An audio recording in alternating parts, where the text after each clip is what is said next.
This is TWIS. This Week in Science, episode number 1031, recorded on Wednesday, September 24th, 2025. How to pronounce acetaminophen. Hey everyone, I'm Dr. Kiki, and tonight we will fill your head with evidence, reason, and science fun. But first, thanks to our amazing Patreon sponsors for their generous support of TWIS. You can become a part of the Patreon community at patreon.com/thisweekinscience. Disclaimer. They are playing politics with women's health. Again! This time it's Tylenol, aka Tylenol. Paracetamol, if you happen to be in the European continent. An announcement was made that was, I'll just say it, not good. Suggesting without evidence that Tylenol was causally linked to autism. This is what it is like to be led by the scientifically illiterate. But why are they doing this? Who will benefit from the FDA slapping frightening labels on a harmless medicine? Aside from the egos of a few who want to champion a cause without the skills to do so, such arrogance matched with power and a lack of knowledge is truly a dangerous combination, likely to cause real human suffering. Speaking of causing real human suffering, it is time to administer another dose of This Week in Science. Coming up next. I've got the kind of mind that can't get enough. I want to learn everything. I want to fill it all up with new discoveries that happen every day of the week. There's only one place to go to find the knowledge I seek. I want to know what's happening. What's happening? What's happening this week in science? What's happening? What's happening? What's happening this week in science? Good science to you, Kiki.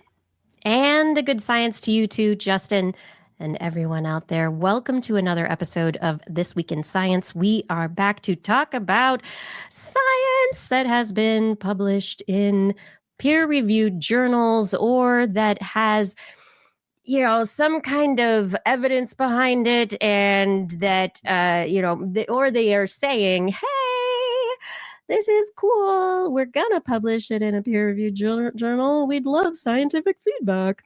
Anyway, we love to talk about the scientific discourse. Thanks for joining us. We have a good show ahead. Right off the top of the show, because I don't have a segment on it. I don't have a whole prepared segment for this. But no, acetaminophen does not cause autism, and there are no studies that show a causal link. That is nonsense. Just in case anybody has not heard that from another source, it's nonsense. And maybe we should put together causal link. We should put some information out there if we can. But causal link is the big issue because there was a study published out of Harvard with other researchers involved at UCLA and a couple of other institutions back in August. And the study was a review of literature where they looked and they did a literature search, looked for autism, ASD, autism spectrum disorders, and acetaminophen, and they tried Tylenol and all sorts of different terms. And this whole study looked at ADHD, autism, and other neurodivergent disorders.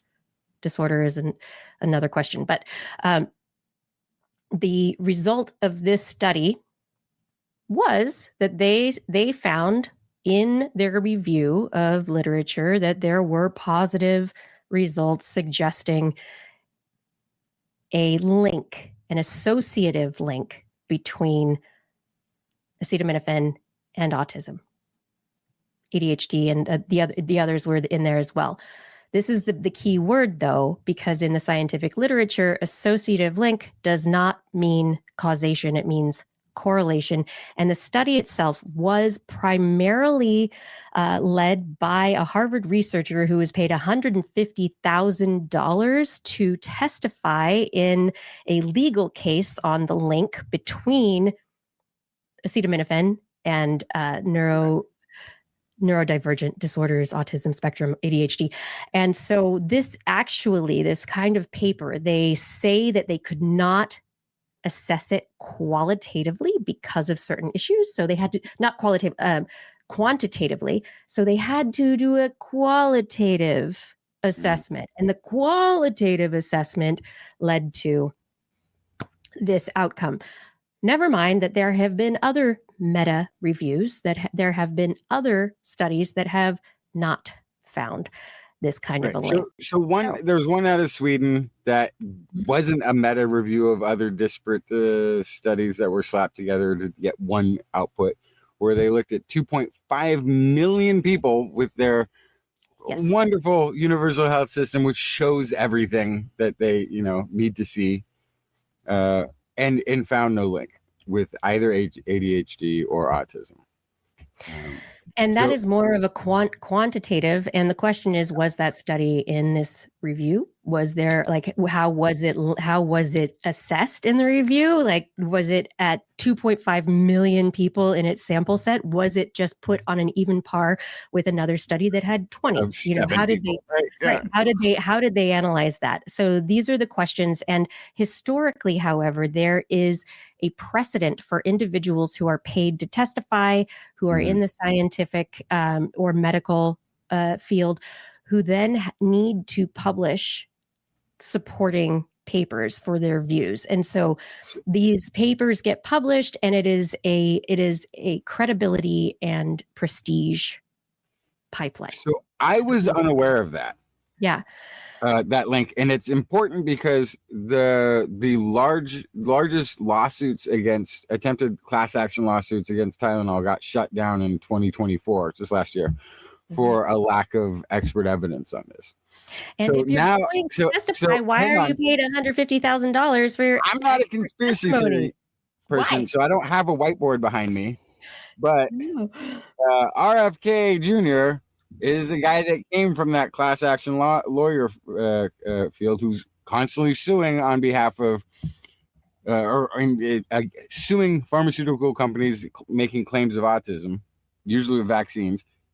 This is like in that venue, and now there's going to be an FDA. So when I was alluding to like who benefits from this, actually this is kind of the only group that would possibly benefit from all of the suffering that's going to come from mislabeling this as dangerous, which will be those who are trying to get a class action lawsuit with very little evidence, without the scientific evidence. But if they have an FDA label now that gets slapped on there, we have the president saying it. I don't know how much expert use that'll be, but if you have the head of Health and Human Services making these claims, if you have the FDA issuing advisories, then you have what used to be the scientific brand of expertise on the government level weighing in, even though, of course, it's been completely and totally gutted of all the scientific rigor. So this is the danger, and this is likely who benefits from it. And the fact that this study that they're citing is one that was created by a paid expert for that same group, probably that same lawsuit that I'm referring to, that got thrown out by the judge for a lack of scientific expertise on their side making these claims. That might be it. That might be the reason that we're seeing this happen. That simply, which is just ridiculous. The other aspect of it is probably a post lawsuit, successful or not, you'll likely see a hedge fund takeover where some other group of investors will tear the company to pieces. So fun. But the human health part of it is coming last in this scenario, it seems. Anyhow. Kiki, are you still with me? Oh, we may have lost Kiki for the moment. It's just me. Oh, no. Watch out, minions. We're going to go ahead and jump into why cats might kill you. Of course, that's the very first place I'm going when I have the reins. Beware of cats. They harbor deadly pathogens. And I'm not talking about Toxoplasma gondii. I'm talking about cat food.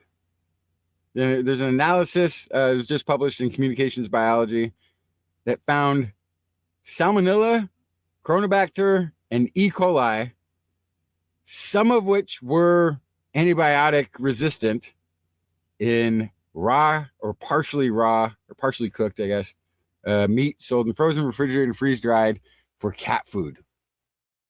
So these are products that don't necessarily won't come with a warning label that some of the meat is not fully cooked. There is FDA regulation on this, but of course, as usual, testing is pretty limited by the FDA and actually going in and testing that things are being followed. So in the study, the researchers purchased a mix of raw and conventionally cooked cat foods. They compared the communities of microorganisms in each sample, applying the same methods practiced by the FDA when they are doing their cultured bacterial samples. They found 5 strains of salmonella in raw food samples. Ooh. And so the thing is, it says here that there were indeed some human cases that were genetically very similar to our isolates, meaning there's a very good chance that this is also something that can cross over into the family that owns the cat. Especially young children may be vulnerable. So when you get rid of your cats because they're dangerous, remember to also get rid of all of their cat food. Love your cats. Stop feeding your cats in the house. Feed your cats so they don't let your cats outside. Don't let your cats outside. I highly But don't feed them this partially cooked cat food, this wet cat food or whatever it is that they're getting fed here. There's no winning. You have to get rid of the cats. And the thing is, the cats never loved you. They do. They don't love you.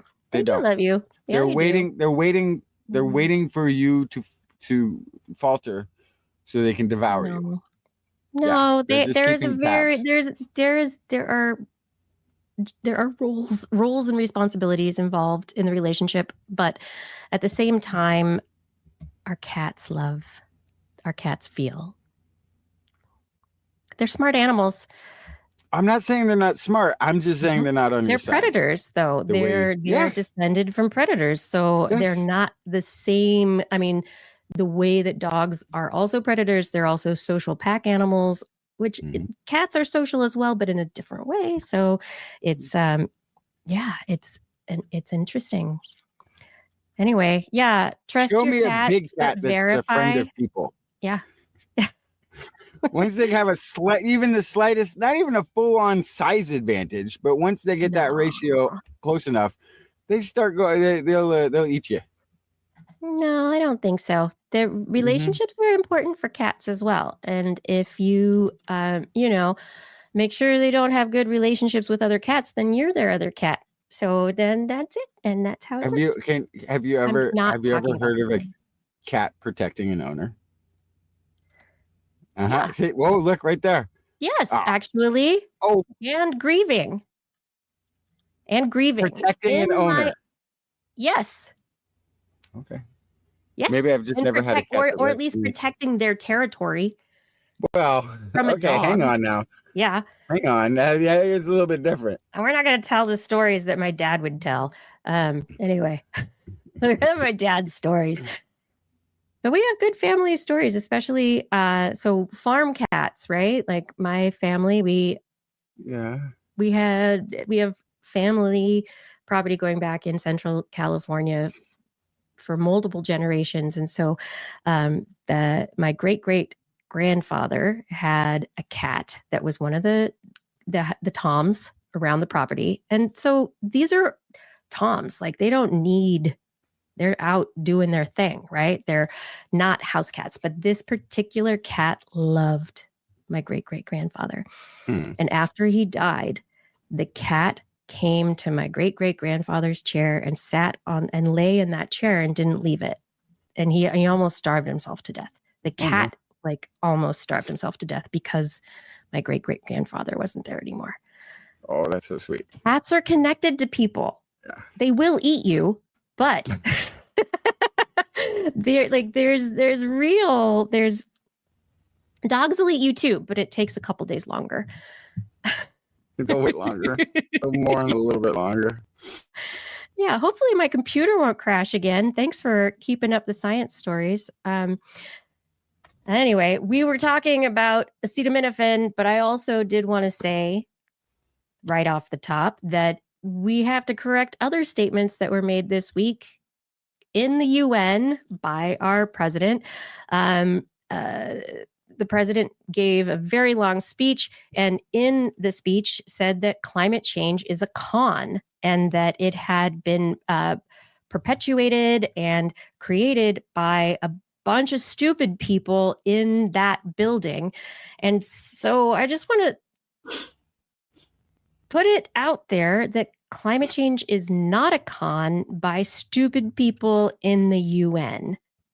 There is overwhelming scientific evidence that connects carbon dioxide and other greenhouse gases that are emitted by human activities and natural activities, but more recently, it's the human stuff that is the big driver to an increasingly warming atmosphere.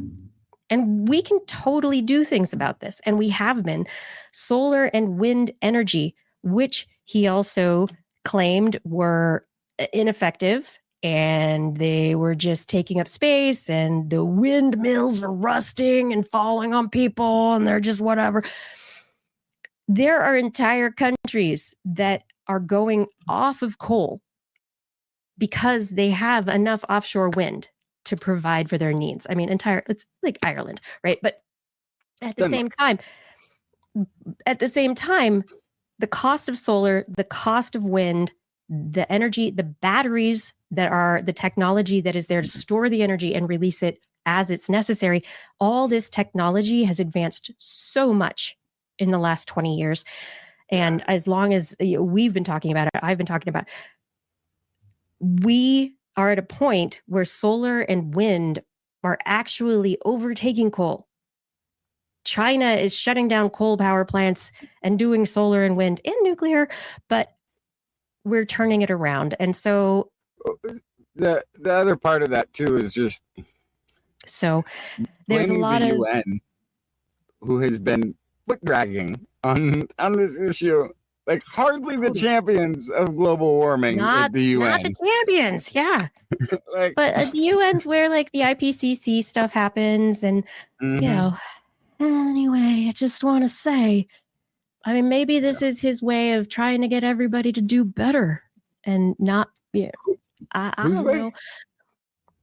I don't know. I just want to say and set the record straight that climate change isn't a con, and solar and wind are actually doing really great. That's really good. So let's keep it going, people. Okay. Are you ready to do a show? We have so many great stories we haven't even gotten to yet. It's IgNobel season. I can't wait to talk about that. We're going to talk about territorial fish. Blair's not here, so I brought all the animal stories this week. Nice. We're going to talk about large herbivores. We're going to talk about brains and maybe spider brains. Because, bedtime nightmare fuel. Yeah. What'd you bring? That's exactly what I need.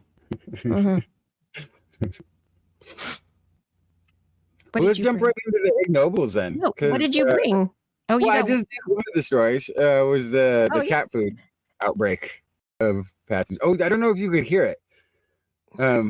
It was dead. My computer was dead. Yeah. So they looked at cat foods. I guess that were partially cooked or partially or some raw, and basically found all sorts of antibiotic resistance, salmonellas and E. coli's and stuff that could infect not just the cat, but the household. Cook your food for your cats. Yeah, just get rid of the cats. You don't need them. You have other things you can spend your money on. That's true. I have so little time on this planet. Why spend it with a cat? I know you have other stories. Anyway, yes, let's get to this.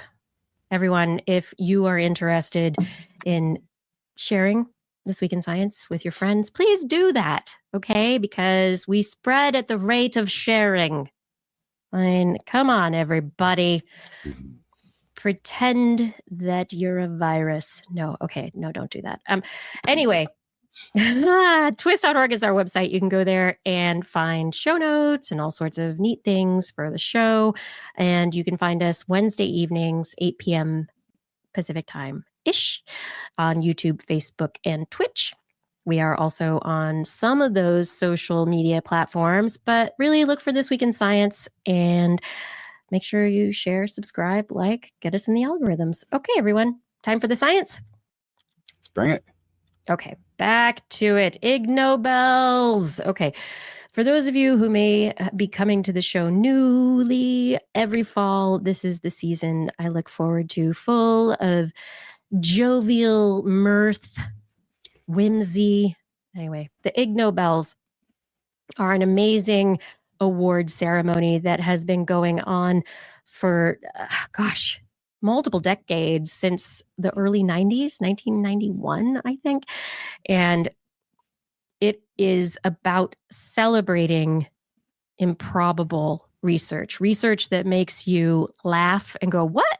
But then think about what was actually being studied, why, not just the haha funny aspect of it, but maybe get more curious about what, where, when, where. Yeah, every time I hear the setup to an Ig Nobel, I'm like, oh, why would they even need to study that? Well, who came up with this idea? How did they get the research funding to do this? Why are they even bothering? And then sometimes by the end of it, I'm like, oh, that's brilliant.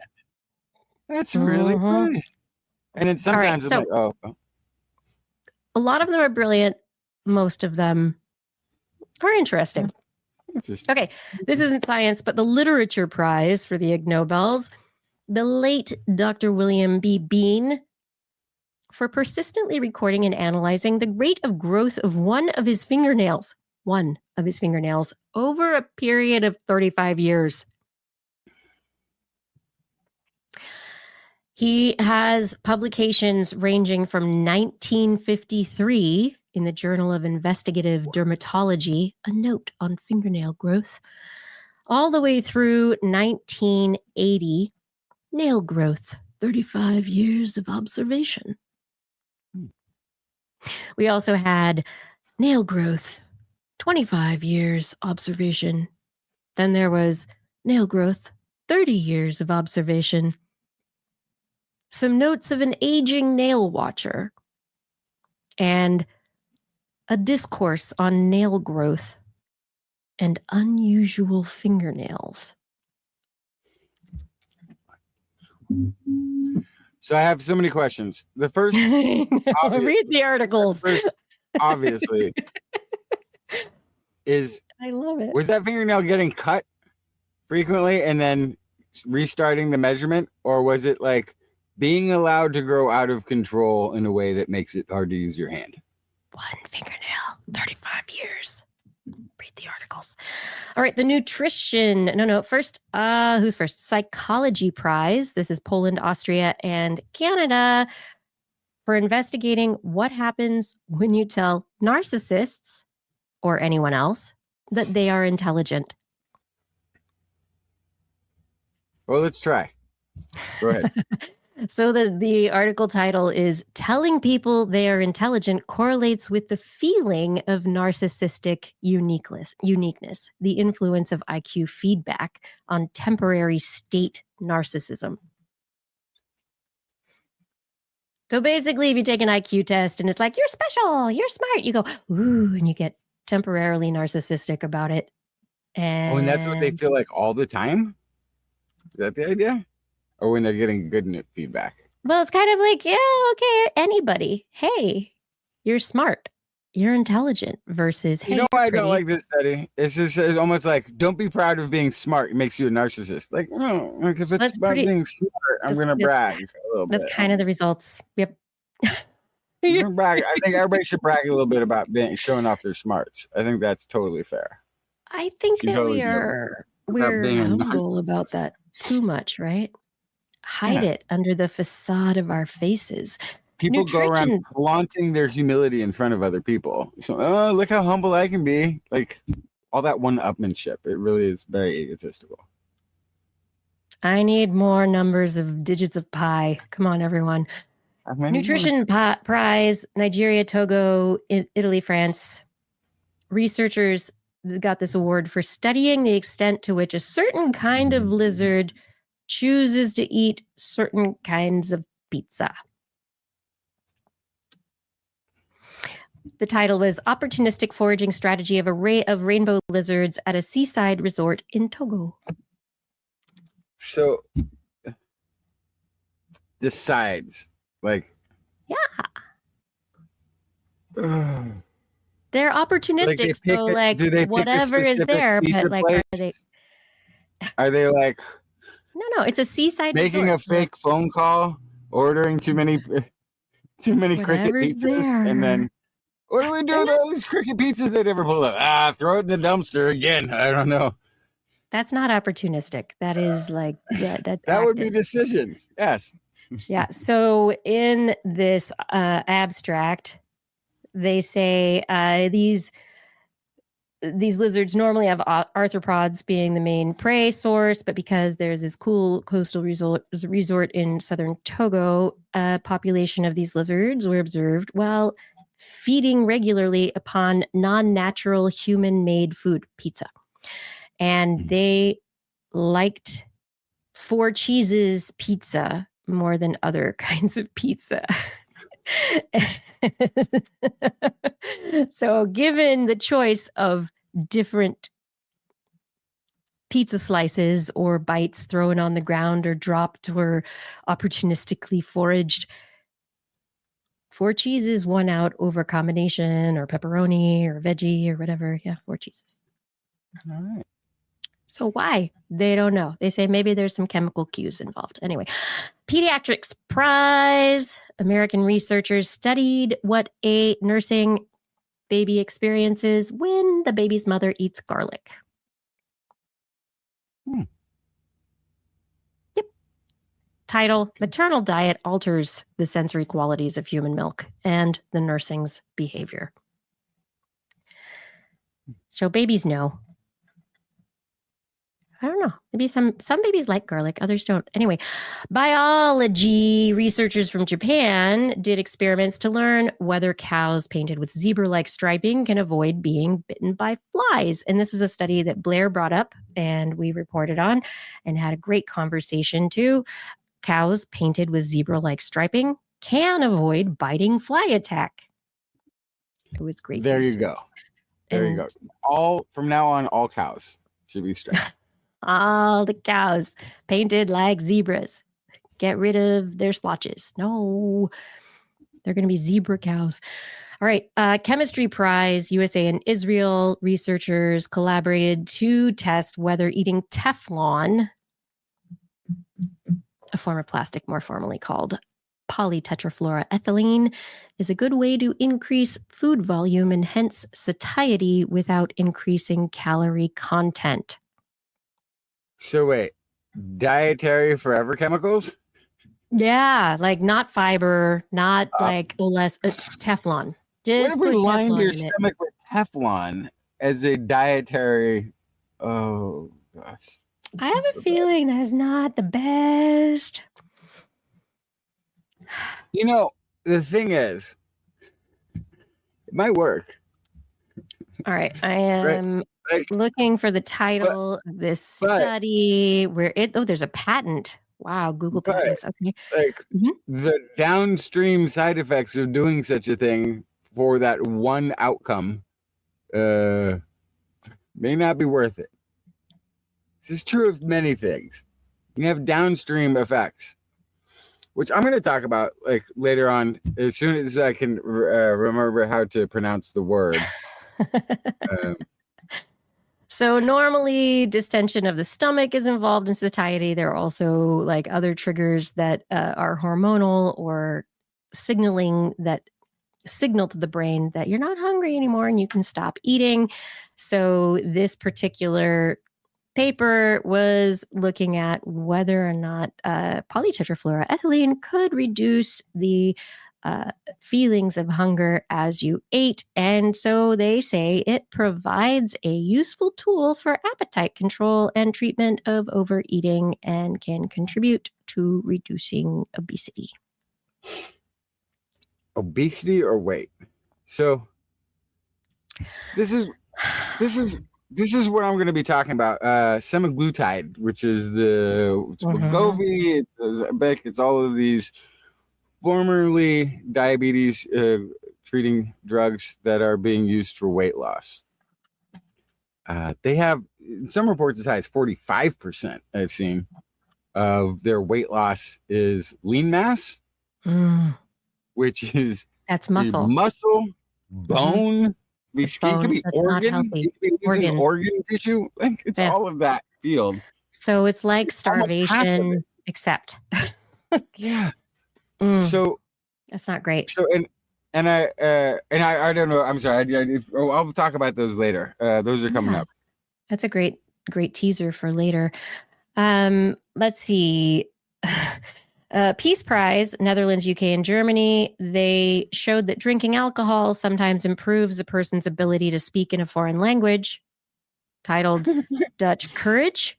Effects of acute alcohol consumption on self-ratings and observer readings of foreign language skills. Oh, you're speaking the native language of the drunks. That's all it is. Because what you have to learn those couple of things where you're like cheersing on the other one. You know, you learn that couple of things that you have in common, and you just say those things over and over again while you drink. I think that's all it is. It's not fluency, but. Engineering Design Prize from Indian research analyzing from an engineering design perspective how foul-smelling shoes affect the good experience of using a shoe rack. Smelly shoes, an opportunity for shoe rack redesign. I think this is so opportunity. Seriously, yes. I don't care how well that shoe rack was designed, how nicely it fits into the space, the little accoutrement on felt on the top that makes it just look cozy. If there's a stinky shoe in there, the whole thing's got to go. It's done. It's ruined the experience. It's totally true. Totally done. Let's see. Aviation Prize. Researchers internationally studied whether ingesting alcohol can impair bats' ability to fly and echolocate. And so that one's interesting. Does. It does? Yeah. So and the reason I'm like can't fly or echolocate. The reason I'm slightly surprised, when I guess it depends on the type of bat, but I would assume that fruit bats get intoxicated rather regularly, right? Yes, and so this was they studied Egyptian fruit bats.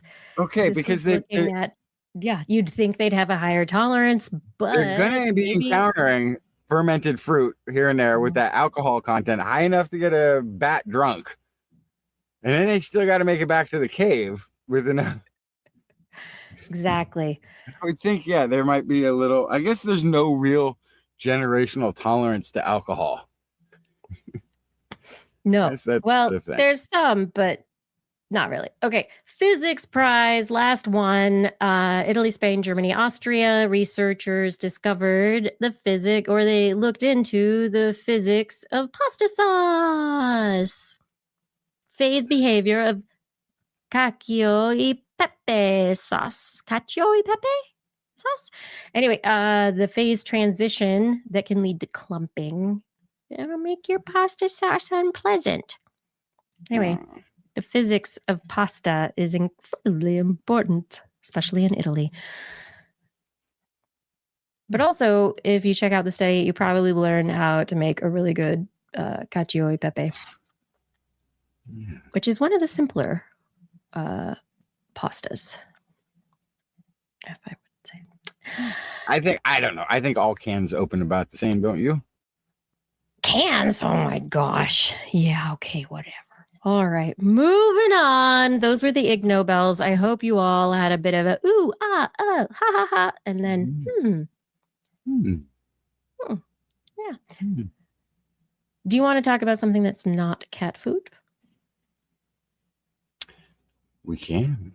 or not? I can just keep Well, going. I'll go ahead and follow up on the two different Novo Nordisk studies that were out in the last week.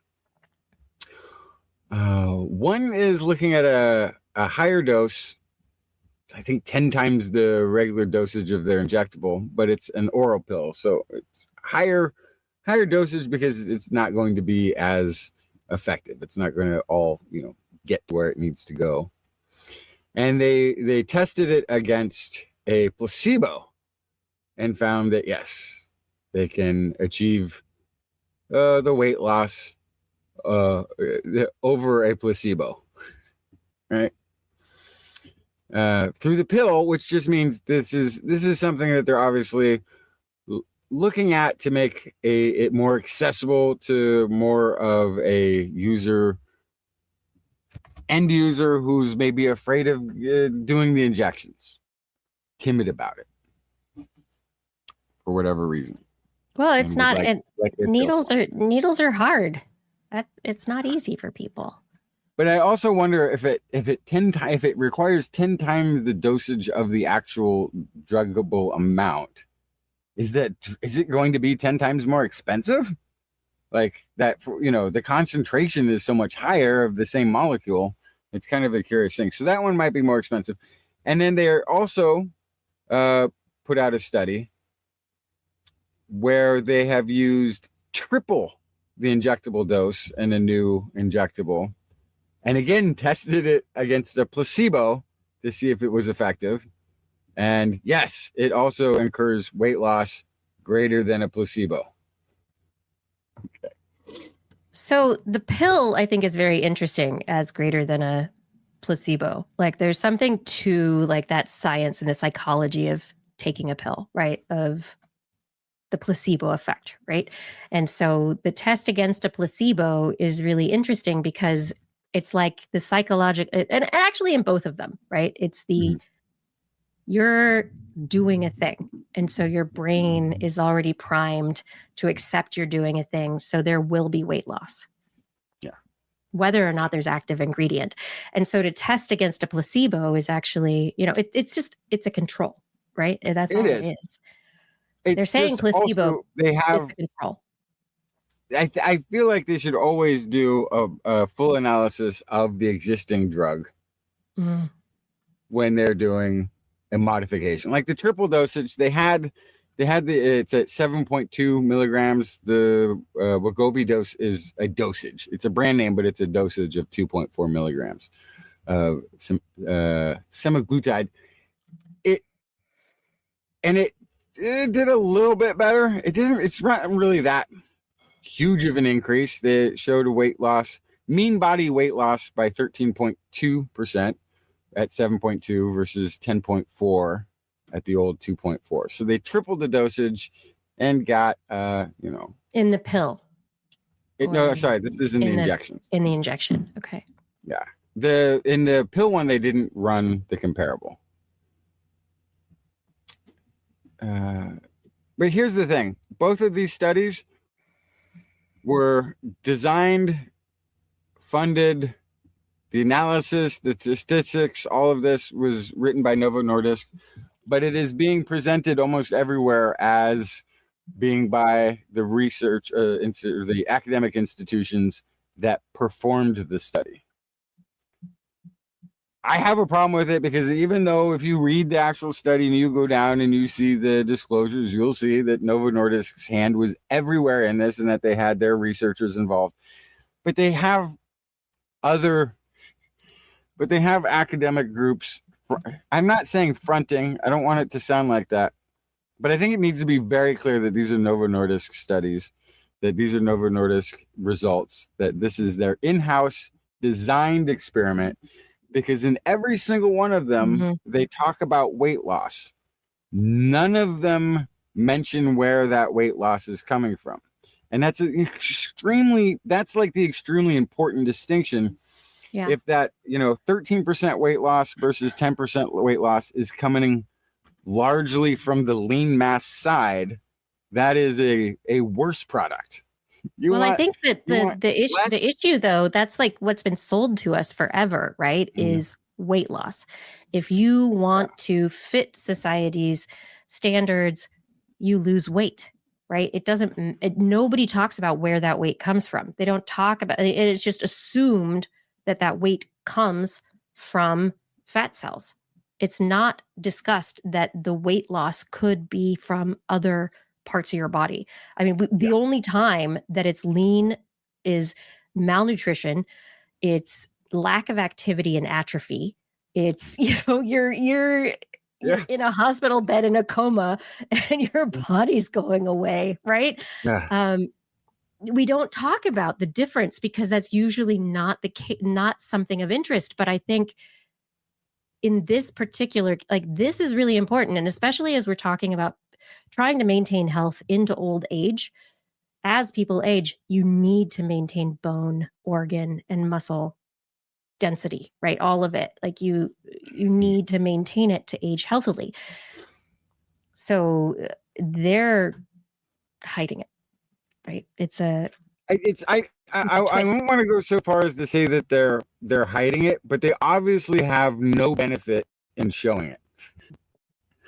Right? So they've limited, right? No, I know. But I mean, but I get it. To be fair, you could look at it from, also you could look at the enzymes from pancreas and kidney that have been shown in some of the safety trials as being issues. Whether this is an increased issue at the higher dosage, that was not included in the study, in any of these studies. You could be looking at the retinal effects because it has some effects on eyes because of the vascular changes. None of that was included in these studies. And to show that it was safely tolerated in a in-house trial that eliminated a lot of the things that are risky and have been shown to be risk factors for potential problems with these, by not sharing those. Anyway, there's a lot of potential for the next round by independent researchers who somehow, if there's such a thing, if there's anybody who can be untouched by Novo Nordisk, is spending on research at the moment, and it's going to be a very, that's the thing, the money, the funding to do the work. Yeah, clinical trials. Not just the funding to do the trials, but the knowledge that if you publish, like, this is the fear of the political arena in science, is if somebody does publish an honest result that shows problems, will they be funded in the future? That's a great statement. There's a constant onslaught right now of these semaglutide studies trying to show that it does everything. There's another one that was like, hey, it's safe for people who are currently on antipsychotics, and it doesn't cause any additional symptoms. These are good things to have studied, but the reason that there's going to be a study about everything with almost any kind of claim that you can imagine right now is because there's a giant bag of money being spent on that research. And a lot of the Wegovy, semaglutide, and the related compounds have gotten promoted, and they have been looked at in a limited sense. And suddenly we have a large proportion of the population using them in a way, because these were like diabetic drugs. Now they are weight loss drugs. And so they are off label, but now it's the label. And so this is the moneymaker for everyone. And unfortunately, there are side effects and there are downsides, and these things have not been studied for long-term use in larger population, not with respect to diabetes or to metabolic disorders, but anyway, there's work to be done, and I think that is the problem, is that they jumped into the off-label use really aggressively. Because everyone was doing it. Magical weight loss drug. But also we don't hear as much about, but everybody probably needs to know, and maybe doctors are recommending this when they give them to their patients. I haven't been given this, so I don't know. But you need a lot of exercise and diet to counter that up to 45% lean mass weight loss, because that's your muscles, that's like, your bones. Yeah, like it's great you're losing weight, but if you're just sitting and you're not if it's like, okay, you've been doing this stuff and you're not losing weight, great. But if you're not doing this stuff, now you're going to lose the weight that matters. That really is it'll hurt you. So anyway, yeah, yay, new things that make money. So you got to have results that don't really go against that. But have a lot of disclaimers in your head for any of these studies, because it's all in-house, regardless of where you're seeing it published or who conducted the research. Everything on these drugs right now is industry study. Industry. Yeah, and like there's no escaping. Drugs help people. Like there are treatments, vaccines, there are mRNA drugs, there are all sorts of drugs that help people. But at the same time, there's money involved. So always, I mean, honestly, actually, but what do we say now? Consult your human health. Like consult your doctor. Consult your doctor for now. But but additionally, Florida. I mean, just know the things that are regulated or have been regulated historically are the pharmaceutical. You need to go into the archive. If you're going to your 7-Eleven or whatever and just buying what's off the shelf, that'd be really, everybody needs to be really critical. Please, come on, let's be critical. And, don't buy Dr. Justin's poop pills. Not a real Justin. You know what? Look, not a real doctor. Poop pills. Dr. Justin's not a real doctor. Poop pills for what ails you. The thing is, the health claims on there are no different than what you'll see on fish oil. You know that fish oil is $1 billion a year industry right now. What did you just say? Fish oil? Fish oil. Yes. Supplements. It's $1 billion a year industry. It's usually talking about has heart health, or omega 6s, omega 3s. There has been zero studies that has shown that it has any effect on heart health. Causally. There's lots of qualitative studies that want to say. Probably. Probably a few supplement derived studies at this point with $1 billion to throw around. But there are zero studies. But the problem is when people see stuff like it encourages heart health or whatever, the claims that you will see on there, they interpret them as having an effect on heart disease outcome. But they don't. They're making a general claim about this has a precursor that has been associated with something that is linked to, right? But there's no causal correlation between taking fish oil supplements for instance. This is just an example. I don't know. Generations of Scandinavians can't be wrong, Justin. They have the worst hearts on the planet. They do. They're the ones dropping from heart arrhythmias in their 20s. They're like, if anything, it would prove the opposite. So with all of this, though, I mean, you have to wonder when a doctor prescribes you something, ask them if they're prescribing it to you because a sales rep recommended it, and are they getting a kickback? If I'm sure they'll be honest. Are having a nutritionist or a website that you trust for health stuff sell you supplements and sell you nutritional things, maybe you should think about why they're driving you to their website. It's called profit and money. It's not about your health.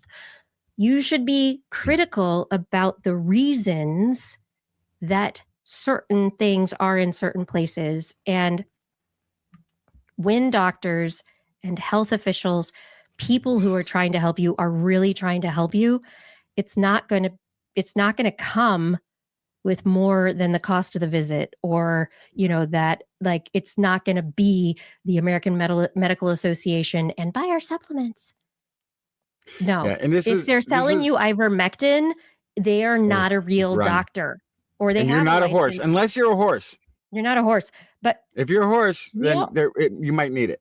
I just want to people make sure need to that's be more clear. critical about the things they see on the internet. Oh my God, it's like But late this night is television. this is all the also a time. problem because misreading and misinformation. So this, what I'm referring to here about the fish oil, this is a part of a study that was done by University of Texas Southwestern Medical Center, Duke University Medical Center research. Segueing. You did that on purpose. I see. Yeah, there's no accidents here. This is professional. In the United States, we are the world leader in supplement taking. We approximately 56%, if not higher, of U.S. adults take at least one form of supplement. I have a cabinet full that I forget to take daily, but I still have them. But there's certain phrases that they have discovered are being massively overestimated in what they mean. So they played around with a few. They used fish oil as one of the examples because of the fact that fish oil has actually not been in any study linked causally, or even having a good link to the outcomes of things like stroke and other heart issues, brain function, or any of this. However, a lot of people think that they do. And so they had some of the labels that they played with was things like supports heart health or supports cognitive function, supports heart function, supports cognitive function, brain health. You could just eat food. But these are things that aren't labeled on food. So if you go buy a fish, it won't. Your fish that you buy at the grocery store won't say supports heart health, right? But it does. It supports brain health. It supports life. It supports life. Does it? Does it? Yeah. I mean, if you eat fish, maybe it's good for you. Maybe it helps you not starve to death and die, and it gives you nutrients. For sure. But basically, they gave people these supplements, and also they had a made-up supplement that was itself sort of a placebo. And they had these versions that had labels, and they had versions that had no claims on them at all. That made no claim. It's just, here's what this is. Go ahead and take it. And they found that it's a good, 62% who had it with the label saying it was like supports heart health, believed 62.5% believed that it was likely to reduce heart attack risk. Whereas only 53% thought so in the one that had no claim, which also shows that fish oil has a pretty good reputation, because even people without seeing that claim think it's going to help heart health. Or think it's going to reduce the risk of heart attack. But when it says it on the label, it bumped it. So they kind of found this throughout everywhere. The one that was kind of interesting is their fake supplement. They didn't have a no label control for it, but it was an even more dramatic rise. There was a 20% more likely belief that it was going to have a medical outcome, a clinical outcome outside of a vague nutritional outcome, which is what the statements all are. So they're kind of pointing out like, hey, if we know that these words are not clinically binding, supports brain health, as would like any food, like you're pointing out, and people are interpreting it as reducing their chances of getting dementia, then we have a lack of meeting of the minds, right? We are now at a point where, even though you're using maybe the correct agreed upon terminology, the understanding that terminology you're using doesn't translate to a layman means that you're now misrepresenting your product. And it's a tough thing. We educate everyone or force a few people to change their language, right? And that's a tough thing for somebody who loves language. It's tough for me to say, yeah, you've got to change the language for the masses occasionally, but we need to do that occasionally. That's something that is sometimes important. So I think this their ultimate thing was like, yeah, maybe at some point this should have a regulatory review over the language being used, but it's such a Wild West unregulated world within supplements. They have that FDA thing where they're supposed to make sure that it is safe. Anything that they make is safe for the public to take, but there's limited testing, and it's really up to the industry itself to self-police on all of these things. And then when it comes to the claims, is hard because profits. So when it comes to the claims, they're not allowed to make direct medical claims, but they can make these supports this, supports that, helps this. They can make the more vague claims, but because they're organ specific, of course, people are taking it to be clinically significant. Which, yeah. Anyway, what to do?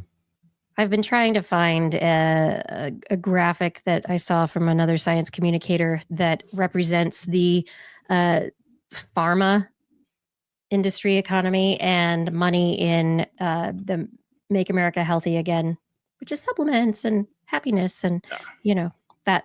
And it was really interesting that, this is what they showed, and I'd love to actually find the source of this data. So if anyone has it, please send it to me. But what they suggested, and the graphic was very clear, was that the MAHA movement has like 6 times the money in it that pharma does. And there are trillions of dollars in pharma. So yeah.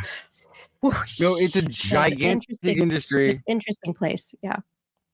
Which also, by the way, a lot of times the NFL, I don't know if you heard of them. It's the National Football League, which in America is the football, the original football, not the later one that where soccer became a football that's played in Europe, but the original football, first one called football, which is American football. The NFL, National Football League, their players union hopping again. Sorry, the players union has an independent lab that any player can send supplements to have tested. And the reason they do this is because they've discovered supplements are not trustworthy. They're not, and a lot of them can contain pharmaceuticals.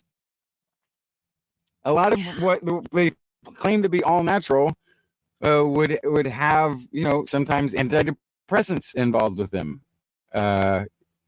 So sometimes steroids that would be illegal for the players to be taking. So if they've gotten to the point, they can't test for those certain compounds. So they need to make sure that the things they're taking as supplements and other, additives like that, they are not going to be detrimental to their ability to perform. So that's, We've talked about cats, so let's move on to territorial fish. I'm really sad Blair's not here because there were some great stories this week that I was actually holding on, putting them into our rundown because I was sure she was going to bring them. But she's not here, so I get to talk about them. Yay! Florida Atlantic University researchers have just published a study that listened to groupers. What? Yes, groupers in the Florida aquatic ecosystem are commercially important, and it's good to know what the fish are doing and why. They just published their study in ICES, Journal of Marine Science. And this study is really great because it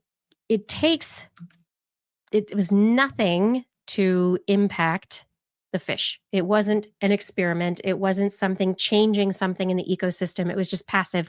They put microphones in the water and have been recording since 2007. This is a spawning site off of Puerto Rico's west coast. They've been monitoring since 2007. And the excitement about this is that they finally were able to put together a system which they call FADAR, Fish Acoustic Detection Algorithm Research, and it's a custom-built acoustic system that allows them to distinguish between different calls. There are two specific calls that they are interested in: aggression or territoriality, and mating. And so these two calls are different. It's an easy thing for this system to be able to differentiate between the types of calls in the aquatic environment. They had over 2,000 hours of recordings from FADAR and were able to process 12 years of acoustic data in a number of weeks. I mean, technology can really assist us in our ability to move science forward, especially in the kind of stuff where you'd have to get like undergraduates and interns and other people like, yeah. So it's a significant advancement. They're using machine learning. This is where learning models, where these large correlative algorithms are really able to do some important work, because they're able to change the way that we monitor and understand and manage the ecosystems that we live in, hopefully for the better. And the outcome of this particular study is that they found that historically these groupers were lovers and there were all sorts of mating calls, and now they are fighters. And the territorial calls outnumber the mating calls. So over the last 12 years in this Florida waters ecosystem off of Puerto Rico, in this mating ground, in a place where these fish go to mate, they're not doing as much mating as they used to. They're fighting over territory. And so if they're fighting over territory, that means that resources are limited and that there is competition that is limiting their ability to procreate. And so that's going to limit population growth, which is important for the commercial aspect of human stuff. So the bottom line here is that this company has been able, not company, I don't know why I said company, these researchers at this Florida institution have been able to use what you would call artificial intelligence, but it is a large data model to be able to create a system that can monitor and understand the warning signs for the populations that could lead to them being at risk. So hopefully they'll be able to adapt their conservation strategies before it's too late. Anyway, FADAR and the researchers are saying, thanks to FADAR, we processed 12 years of acoustic data in weeks, uncovering patterns that would have taken years to find. It's a game changer for monitoring and managing fish like the grouper, the red hind. So it's very, very interesting. Hopefully they can just use this kind of monitoring tech. They didn't have to poke anything, right? It was just listening. And they were able to understand something. They haven't done anything with it yet, but hopefully this research will lead to changes to help sustain the fishery, because obviously there are problems afoot. Moving on to problems. I'm waiting for Justin to come back for this particular study, but this one is one that I think Justin would be interested in, and Blair. I'm really sad that she's not here either. Researchers published in Nature Communications a study called Harms of Introduced Large Herbivores Outweigh Benefits to Native Biodiversity. And this is the first time that researchers have really taken a look at a large swath of studies to determine exactly what the dominant outcome is when you take large mammalian herbivores. So like the bigger ones, right? Not like, not little tiny ones, and not, adding little plants or other little competitors. These are the big ones, the fauna. When you introduce horses, when you introduce goats, when you introduce sheep, how do they impact an ecosystem? These researchers, they knew, of course, islands are going to be impacted. Also, they had a hypothesis looking at whether trophic level, or like, how high up in the level of who eats who you are, and how you are impacted by the introduction of a new herbivore. The problem is they've determined that there's either a real significant bias to studies and finding negative outcomes, or all the people crowing over the last several years, more than a decade, about the need to talk about the positive outcomes, that there just haven't been enough people publishing about those positive outcomes, that we haven't looked at that data. And so they don't know necessarily whether or not their data is imbalanced, but they suggest that might be what's going on. But their advice is like, hey, before you go putting a big, large mammalian herbivore in some place, you should really think about it, because the majority of the outcomes that they saw were that these herbivores had negative impacts, and even the positive impacts that were seen deteriorated over time. And so the deterioration of those positive impacts over time could potentially be attributed to other aspects of the introduction and the disruption of the ecosystem, so that it's not something that's actually helping the ecosystem. And that's why we don't need cats. Right. No, but Justin, in this particular situation, they talk about alien megafauna, or there are multiple situations where this group is looking at the introduction or reintroduction of large mammalian herbivores into ecosystems. And there are a lot of people talking about, as climate is changing, as different species are endangered, as ecosystems are endangered, how do we go about our conservation efforts? And people have tried to put rabbits, goats, cows, the other species, different places.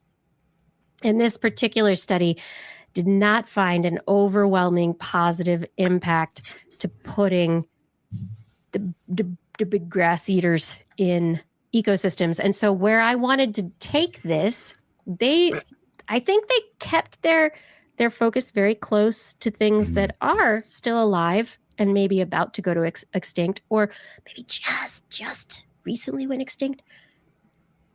Not like the mammoths.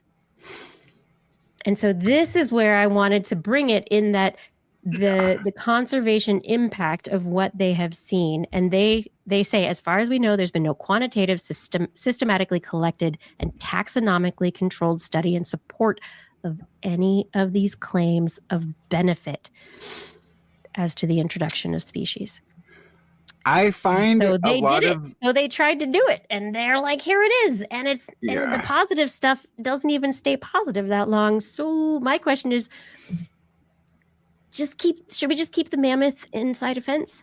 Yeah, we should. Sure, but I think we should still bring it back. And to be fair, we found now mammoths are in Southern California. They've been found down into Mexico. So not alive. These are fossils. Thank you Dead. for clarification. Yes. The point, though, is just because the last stand of the mammoth was in cold climates also doesn't mean that they can't be much more diverse in terms of what type of habitat that they might be able to thrive in. And but therefore is related to the mammoths and the habitat they might thrive in, not what they might do to the habitat they are put in. And so the question is, which you have raised in previous episodes, is that because they are like seed eaters, herbivores, the grass poopers, then they distribute seeds and do stuff, and there's no big ungulates like would be a mammoth in North America, in Canada, or whatever. You have suggested that maybe we need this in the ecosystems. But the question is, do we? Because this study suggests that the trophic rewilding, the idea of rewilding, is not going to end up in a good way. Yeah. I have the same skepticism towards this study as I have towards the ones that were claiming benefits, which is that, on paper, whatever. I don't I don't think you have enough of a grip on because things like the reintroduction of the wolf had a ton of downstream effects that nobody was predicting when they were doing it. They were just trying to preserve a species. They were trying to preserve a species, but they did not predict what the beavers would do. Oh, they had no idea what the beavers would do. That was a new thing. Like, entirely. And it was such a seemingly unrelated, because it wasn't a prey species. It wasn't a direct interactive species. Like, it's so interesting to me that, like, question, right? The off center effects. Yeah. And they're bigger than I think people expect. But we also have to throw out there is like, well, while we don't have mammoths and bison, we have cows everywhere. So there is a major... And that's a problem, actually. Right. But we also are going to, at the same time, be missing the giant predator megafauna interactions when you bring these back. And so you'd be bringing back one piece of the puzzle while missing another one. You know, you don't have the short-faced bear or the saber-toothed cat being reintroduced at the same time. So you're also missing part of the rest of the ecosystem that they existed in. Yeah. That said, I think, even just for the sake of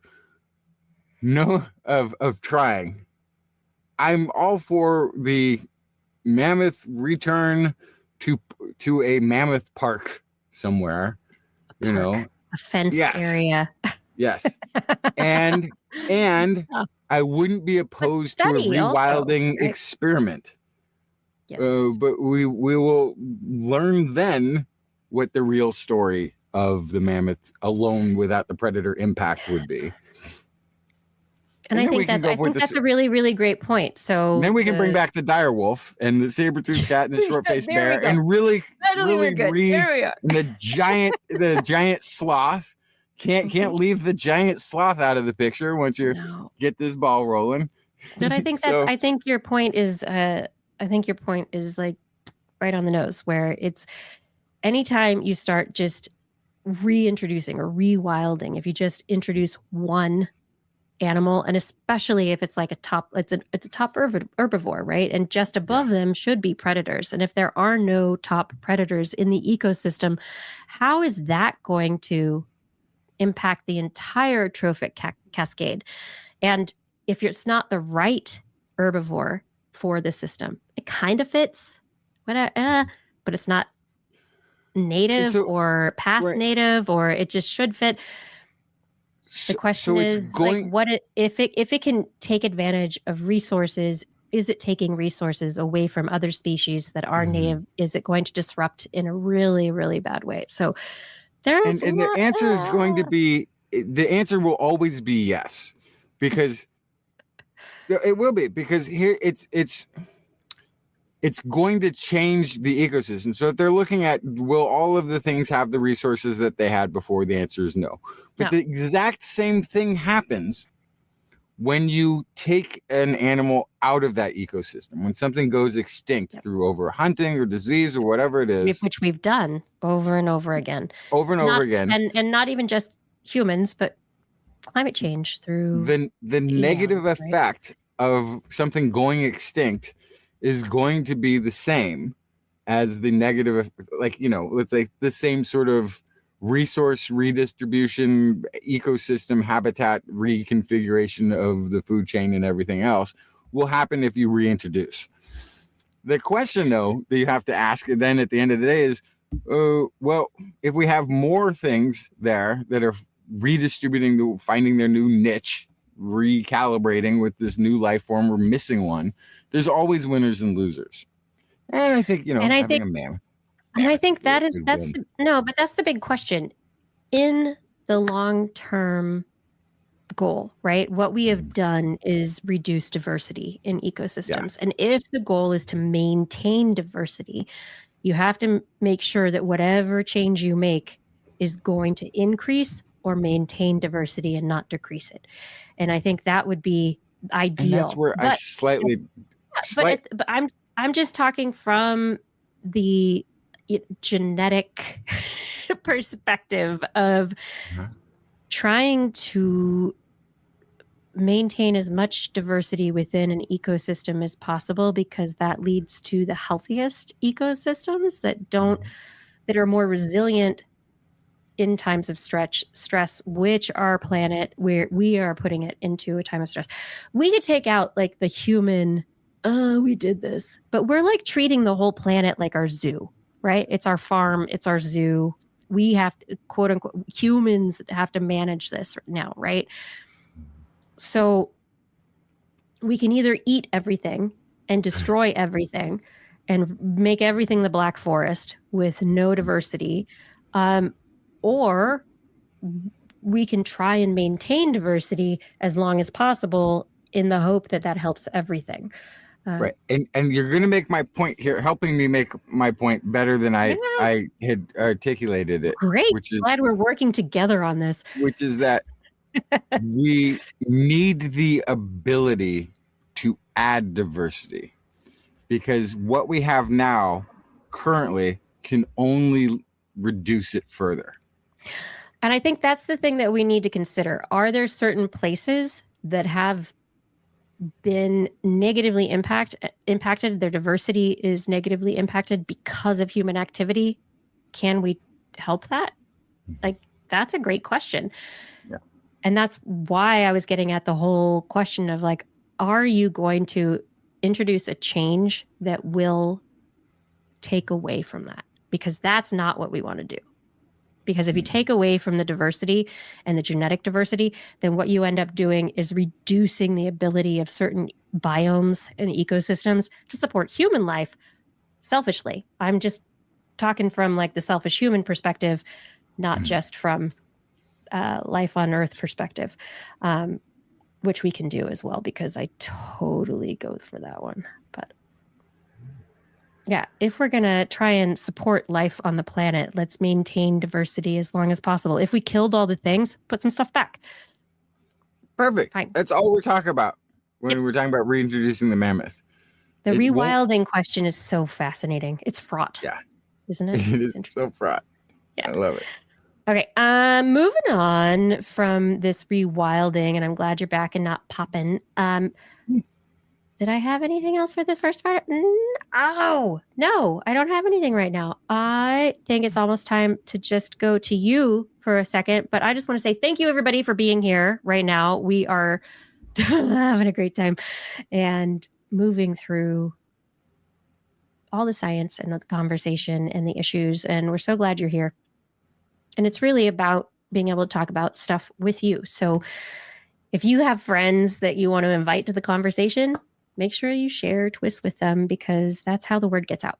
That's how we all talk a little bit more about these things that affect all of us and that are really important, actually, to look at from as much of an even perspective as possible, a curious perspective.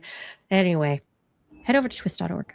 That's where our Patreon is. That's where the Zazzle store link is. That's where the show notes are. TWIS.org is the hub for This Week in Science. We love your support. We love that you're here with us. Help keep us going. Thank you for your support. Can't do it without you. All right, coming on back right now. I think Justin has taken mushrooms, or at least he's got mushrooms or something like that. This is This Week in Science.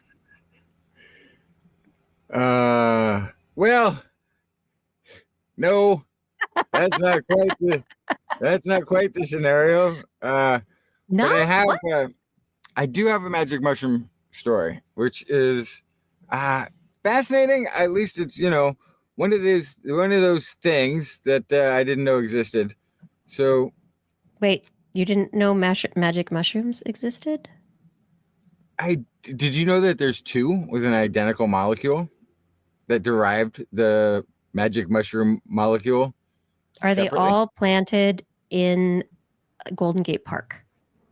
Anyway, no, I don't know. So this study is where is this from? I don't see where this is from. This is a head of the research group, pharmaceutical microbiology Microbiology at the Friedrich Schiller University, Jena, and the Leibniz Institute for Natural Product Research and Infection Biology. What a big name for an institution.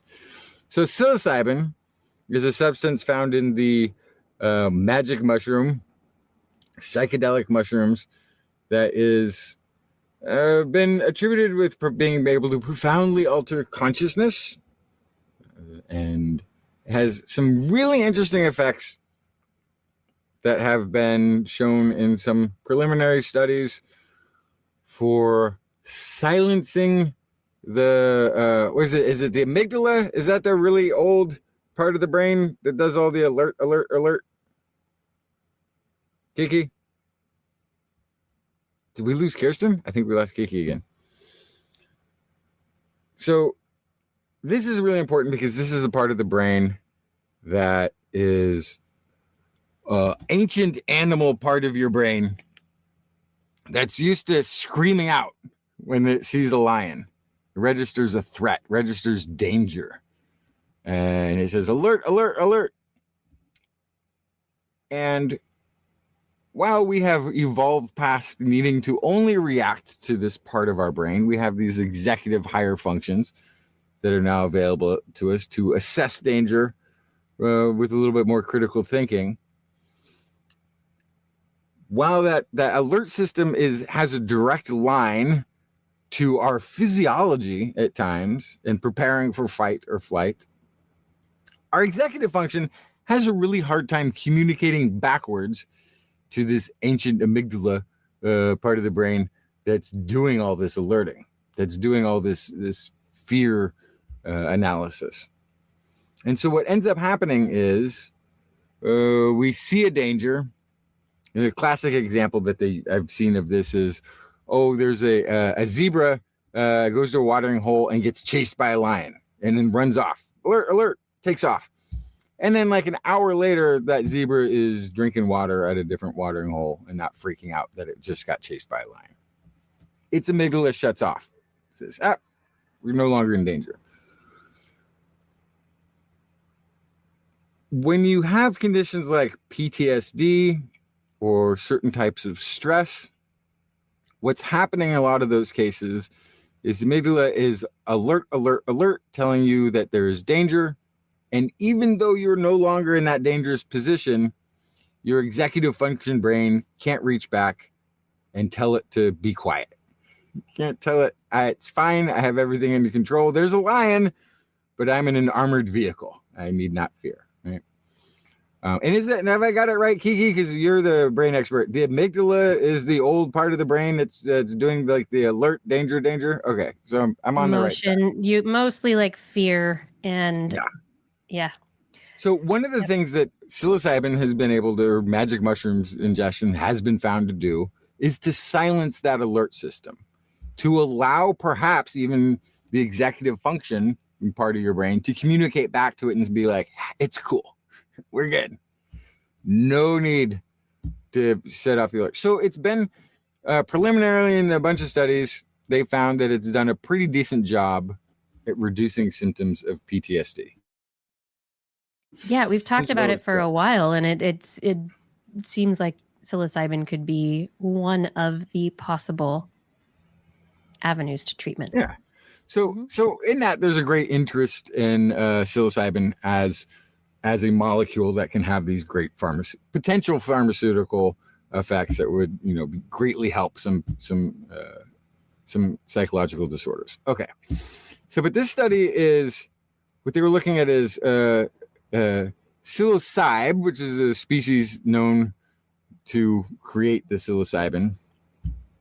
But they also found that something called a fiber cap mushroom employs it in a completely different biochemical arsenal and set of enzymes that also arrives at the same molecule. And this is not like a closely related. This is not a apparently it doesn't grow on feces. This is a very different mushroom that grows in a very different environment, and yet somehow for some reason has come up with the same molecule, and they don't know why. is also kind of the interesting thing. They don't know why the psilocybin is in either mushroom. They don't know how it functions to benefit. Part of the theory is that it could be a deterrent. So an animal might, it changes color. It has a color reaction where it will kind of turn the mushroom bluish. And that might be a clue as to, for a potential predator not to eat it. Also, if the potential predator has a psychoactive effect, they might decide that they don't want the mushroom again. They don't really know. Those are all guesses. Did they talk about the gold flakes? No, I don't think they mentioned that. But blue color, gold flakes. Okay, good. The quote here from Hofmeister, who must be one of the researchers involved with this: "Nature does nothing without reason." I don't know if I totally agree with that. That's not true. But nature does usually things for a reason that we don't appreciate right away, or for a reason that it doesn't need anymore, is just stuck with. Yeah. Like whales still have toes, but it's not that they're there for no reason. They used to have a very good reason. They just don't need them now. But they say there must be an advantage to both fiber cap mushrooms in the forest and psilocybe species on manure or wood mulch producing this molecule. We just don't know what it is yet. But it does offer another source, another tool, another enzymatic toolkit that reached this molecule. So it also opens that's up. Actually the most interesting aspect is that it's not the same pathway, but it got to the same place. From a chemistry point of view, from a how do you synthesize kind of question, like this is where it's really interesting, right? Like now why it shows, how? Like how do we get there in the lab? How can we do these things? And maybe how can we create a psilocybe without the hallucinogenic effects that can have the therapeutic effects? I don't know if that's possible, but can you? And like this is how you start getting at the different place. Yeah. Or it's the mushrooms world of just trying to tell the animals to chill out. Chill out. Chill out, animals. Get over it. Quit freaking out. Quit yelling. Stop your yelling. Just, then only the yelling if you've got, somebody taking you with you, taking you with them, I guess.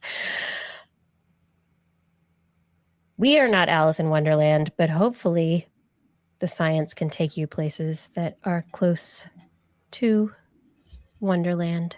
Every once in a while, I've got stories to finish up the show related to brains. Just to let you know about plastics in your brain. Everybody's talking about how much plastic is in everything these days. Well, some researchers at Trinity College Dublin just published their study in Journal of Hazardous Materials Plastics about how polystyrene nanoplastics impact mitochondria and their function. So we have been shown over and over and over again that mitochondria are essential for proper functioning of our neurons. And that as the mitochondria become disordered or dysfunctional, that leads to mental decline, neural decline, that our cognitive functions become less, that it leads to some aspects of aging, which, gosh, if we can fight that, that's great. But all of us are full of plastic right now, including all sorts of parts of you. Everywhere, exactly. And so this study, the idea came from an undergraduate, and they ended up looking at polystyrene nanoplastics and how they impact various aspects of the electron transport chain in the mitochondrial system, the complexes within cells. So the neurons, these complexes, there's numbers, there's mitochondrial complexes, 1, 2, 3, 4. Yes. And so the electron transport is basically, it's like photosynthesis. There's changes of hydrogen ions for electrons, and they move through these complexes, developing changes with ATP. And like, there's this whole process that's really, really amazing. And honestly, the fact that like it drives the powering of our cells that allows us to do this, it's amazing. So anyway, they did use higher amounts of these polystyrene nanoplastics than are currently in human exposures. So this is one of those studies where it's like, oh, okay, this is like more. So they're overexposing.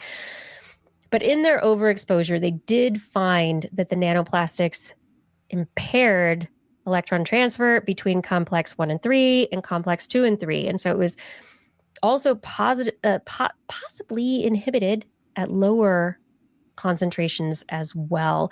And they looked at these effects in synaptic mitochondria. So synapses are important for the communication that happens between different brain cells and the expression of neurotransmitters and all sorts of really important brain functions. And so all of this mitochondrial impact could have implications for neurological disease and aging. Could.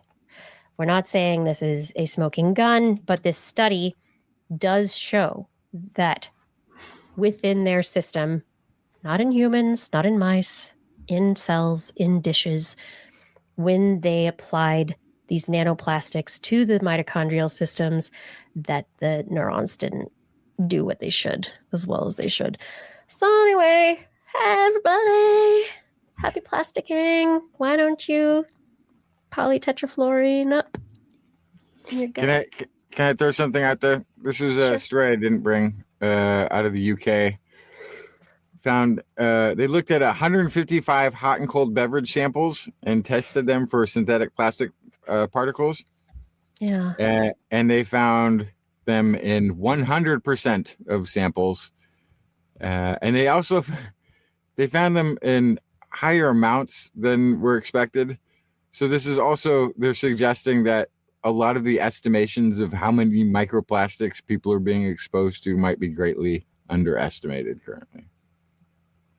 Yay! Woo! Yay! There's more in you. Woo woo! More than you think. Bum, bum, ba-da.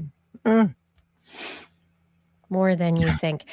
And I know I'm going to be in like big trouble because I am addicted to the convenience of the microwaving little bags of whatever. No, I don't microwave bags of anything. I got rid of microwaves because they were trying to read my brainwaves. Oh my gosh. You did not just say that. I don't like microwave cheese, and I eat cheese on everything. And so it just like microwave never was my friend. It like doesn't melt cheese properly. So sorry, I couldn't use it. But no, my like instant coffee maker thing has little plastic pods for all of the coffee, and I'm going to willingly take microplastics with every cup of coffee, just out of the sheer convenience of having my coffee right away. I really think this is the thing. Sacrificing it's hot water. health. It's a plastic pod. It's everybody. Everything wrong. It's everything wrong. Everything. And I won't give it up. Wrong with the disposal. Like it's everything wrong. There's nothing right about this process, and I refuse to give it up because I can have coffee in 2 minutes. All right.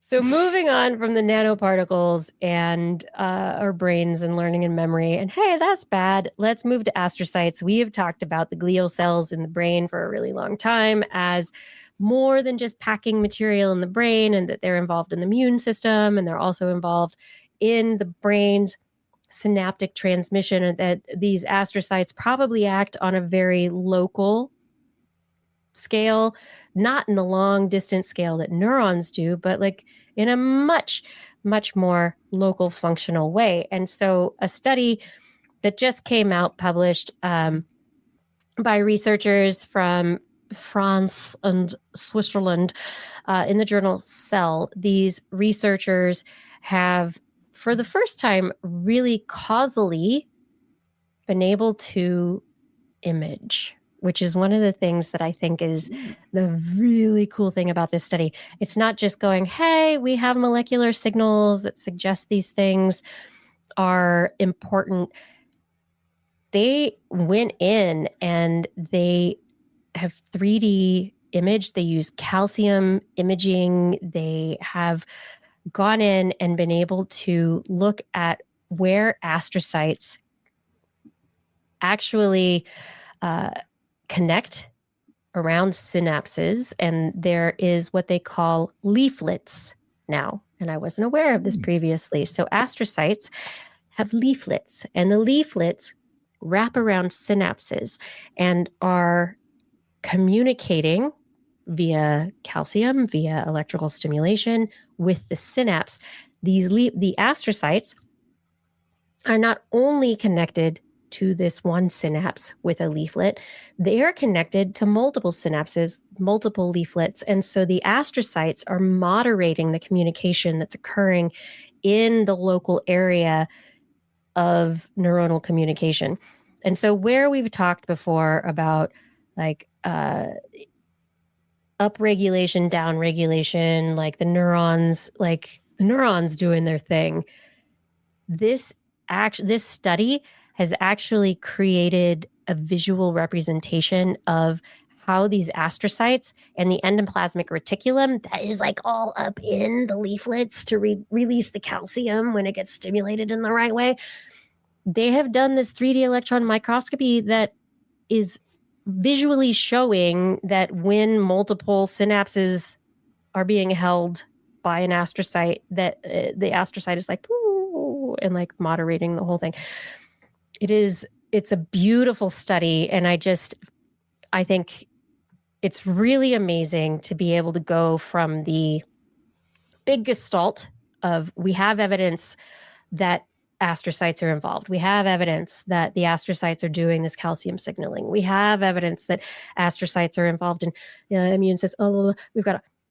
This is visual evidence. And it's just this really, really, really, really well done study. And I just want to say it's pretty incredible. And I think one of the people, Lucas Benoit is the first author. I think, I'm not sure if they are an older laboratory person. But anyway, the researchers who did this work have created something that is entirely special, looking at in the mouse brain, not in a dish, but looking at cytoarchitecture, slicing it up in lots of pieces, and trying to figure out, really how the brain works. I think I'm going to open up the actual study page, and this they have a bunch of supplemental videos that they've put together that are hard to make out, but the one I'm putting up here on the screen right now is a visual representation of shafts and leaflets, these different morphologies that are part of the peripheral astrocytes and their processes, and how the 3D nature of their existence within the brain, how it works. And so the stacks of these 2D images to be able to create using electron microscopy is pretty special. And there's a whole bunch. So they've got calcium, C43 immunogold labeling to be able to reveal leaflet domains connected by gap junctions. And so gap junctions are these structures between cells that allow the flow of ions and nutrients and other things. And so they're able to identify these gap junctions. The gap junctions basically mean that there's a connection there, that there is a flow of ions, probably calcium most usually. But they've made some incredibly beautiful, detailed videos of these regions of mouse brains, being able to identify parts of the neurons from 2D images to 3D is where we're at right now. And it's allowing us to really, really understand the connections. And I'm not being conceptual here, like literal connections between different cell types and how important astrocytes are to our brain. And this is quite different than the model that we've been working with. Right?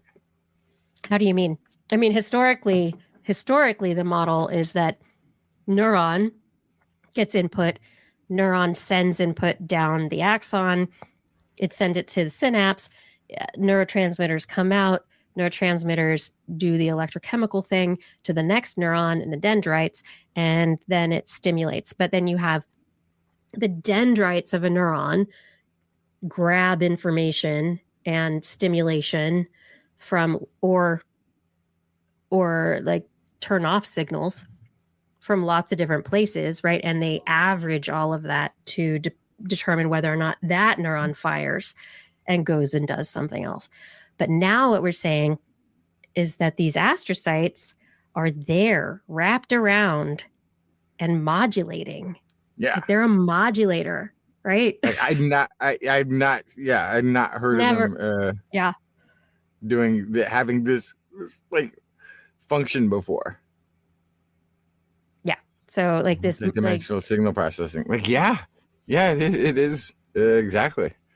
And so when we talk about, neural networks and this whole idea, like this kind of stuff has been like fudge factors and pluses and minuses in there, but nobody really has taken astrocytes into it, like these modulators into account for how the signal, like how signals get transmitted. And the astrocytes could be like, nah, like it could be the astrocytes just going, nah, we're not going to go there.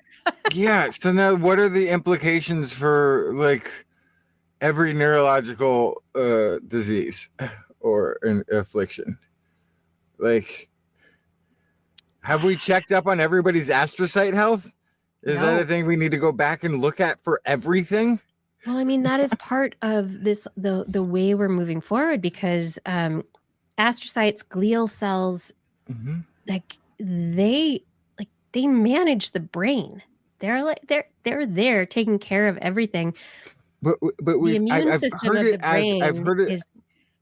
This is all so cancer of the brain, inflammation in the brain, is glial cells.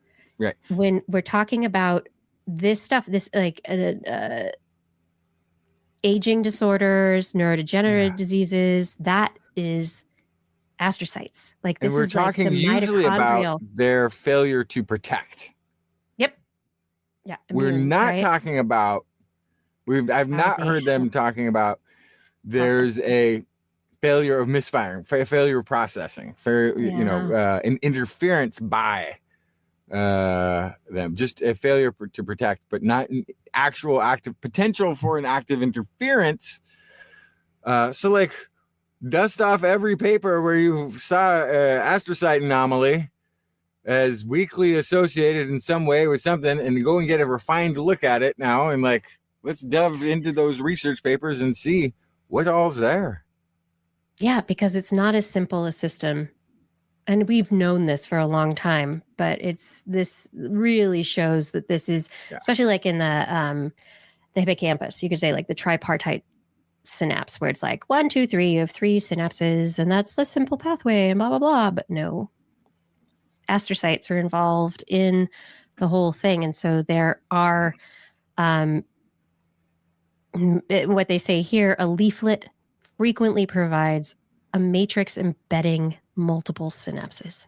This is While some leaflets showed no apparent contact with synapses, possibly being Philopodia-like structures not yet synaptically engaged. So maybe astrocytes are involved in our synaptic plasticity. Maybe they're part of that whole process. We've never considered that, really. most leaflets embedded a number of synapses proportional to their volume.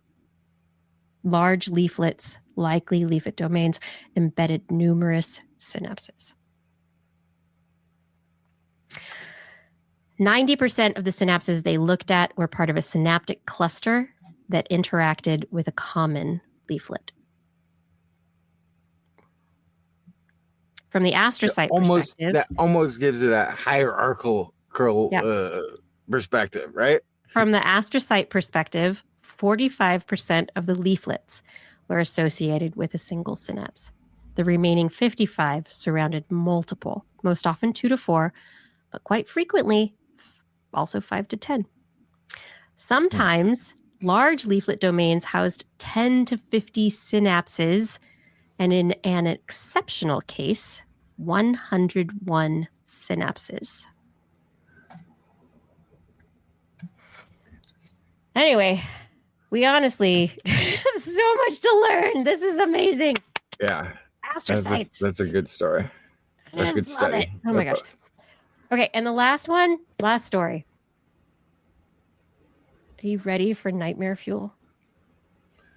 Like, honestly, this is right. It is right before bed, so I don't know why I would waste that nightmare fuel on a first thing tomorrow morning. No, right now, let's go there. Oh my gosh. Okay, I really, really wish that Blair were here because spiders. Let's talk about spiders. Is everybody loving all the orb weaver spiders that are outside their door right now? Like, it's Halloween spider season. The spiders are out. They're making their But it's nests. all lady orb weavers. I don't know where the male orb weavers are. It's all lady orb weavers everywhere. But you see them solitary, or do you see them social? Do you see hundreds together? I've only seen one at a time. I haven't seen the social ones. Yeah. So social spiders are like 0.1% of all spiders. They are really in the minority. But there are spiders, and probably mostly in Australia, that in the huntsman and other species where there are social and solitary representatives among the species within a genus. So this study that was published in Integrative Zoology looked at spider brains. The researchers looked at the brains of huntsmen and crab spiders because they found solitary and social examples of each. They brought them back to the lab. It's super exciting. So basically the bottom line is that if you're gonna get bitten by a spider in Australia, make sure it's a social huntsman, because the social huntsman spiders have less like poisonous venom because they all share their prey. The crab, but doesn't that also mean spiders did not have a decrease in their venom, so there's different ecological aspects. I guess that could make. I guess I could see why. My fear is that the social ones are gonna also be like, they'll have like some sort of social hunting technique. So if you get bit by one, chances are there's another one sneaking up right behind you. It's just a distraction for 5 others to leap on you and. So they're not socially hunting and coming to get you like that. Okay. But yeah. The huntsman spiders in this study, apparently they can have colonies of up to 300 spiders, which huntsmen are like, they could be big spiders. And wow. So a lot of these predatory big spiders coming together in a colony, like, how did that happen? So this is a really interesting study because they're looking at it also from evolutionary perspective, and they acknowledge they can't answer most of the questions that they have. And they're like, this would be a great question to study. This would also be a great question to study. But as they addressed their question, which was, let's look at these different ecological strategies, right? Social versus solitary. And let's look at the brain, because we know that in social insects, in social mammals, all sorts of animals, there are specialized areas of the brain that have become larger, not just because of body size, but because of use. And so in social insects, we have the mushroom bodies that are larger. There are, lots of things. And so I just want to point out that in the spider brain, it's not like our brain where it's a brain in a brain case and it's this separate thing. The brain of a spider is this mush of cells that is in the middle of everything. It's next to the esophagus, next to the venom gland. It's like the visual nerves come in. It is this tiny, tiny organ in, what is it? The thorax of the spiders. And so the spiders, they brought them into the lab. They got them out of the wild. They looked at their brains. They did CT imaging and were able to look at the size. They weren't looking at number of neurons, but they were looking at overall volume. And what they were able to say is like, oh, look, these spiders that are social, these ones that make leaf colonies, they have a growth in their visual areas. So the areas that are larger seem to be visual, but the different species that they looked at, they're like, I'm not really sure if that's because they made themselves a little shaded colony out of leaves and they hide in the dark. And so their eyes are bigger. And so they need a bigger visual field in their brain to check it out, or if it's a result of social cues. So they don't know that. But they were able to say that in these insects, and they're not insects, they're spiders, these arthropods, they were able to show that the mushroom bodies, which are important for bees and other organisms, the arcuate nucleus, these parts of the brain that are important for learning in other insects, they also were important for the spiders. But they're not really sure about how there's no causal link. And this paper was so great because they really were like, I can't link it causally, but we've got some stuff here. And they're like, That's fine. They're really great. This is all interesting, but I want to go back to the first graphic you showed. The first one with the spiders? No. Yeah. The brain. This. Yes, the brain. What is right behind the esophagus there? The sucking stomach. What? I'm learning a thing here. What is a sucking stomach? Is that how they inhale? You get inhaled into a stomach? Is that what's happening? Kind of. Yeah, it's. You get slurped in with the sucking stomach. Or is it sucking the juices out of you when you're in there? What is? It's part of is the it like an olive press? What's happening in the sucking stomach? So I think it is like a what do you call it when a sucker thing, like when you want to suck juice out of whatever, it creates because of the muscles changing the cross section and the volume of the stomach as it opens, bringing the volume juices out changes of the thing. And it sucks the juices from the prey that have been digested because of whatever was digestive enzymes that were put into the prey through the chelicerae, that those are sucked in like a straw. Oh my gosh. So the stomach is not, there's not muscles like we have our swallowing muscles. Mm-hmm. There's a whole process that we're not, it's not that our stomach gets bigger and sucks stuff into it.